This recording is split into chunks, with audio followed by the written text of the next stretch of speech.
میرے نبی صلی اللہ علیہ وسلم نے جتنی دعا سے محبت فرمائی ہے، اس عمل سے محبت فرمائی۔ حضور لباس پہنے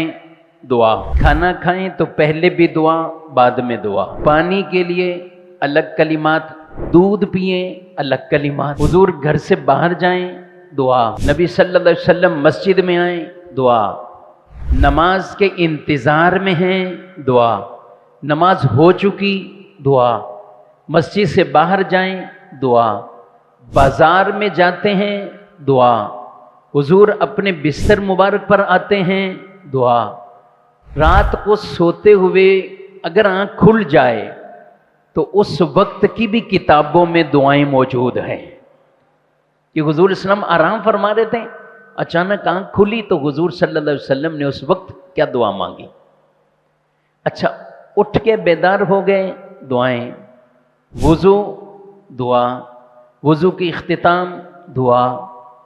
حاجی عمرہ حج کرنے کے لیے عمرہ کرنے جاتے ہیں تو جب ان کے ہاتھ میں کتاب آتی ہے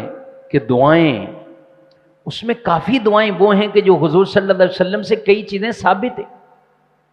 تو اب جب انہیں کہا جائے اتنی دعائیں ہیں تو یقین کریں اچھا خاصا آدمی بھی کتاب کو دیکھ کر بھی نہیں پڑھ سکتا کہ میں اتنی دعائیں پڑھوں۔ اس کونے پہ پہنچے تو یہ دعا، اس کونے پہ یہ دعا، صفا مروہ میں یہ دعا، ایسا لگتا ہے کہ میرے نبی صلی اللہ علیہ وسلم کا یہ مبارک انداز کہ گویا آپ کا صبح و شام ہی دعاؤں میں گزرتا تھا۔ یہ حضور کی دعائیں کتنی مسنون دعائیں کہ یہ دعائیں، یہ دعا، یہ دعا۔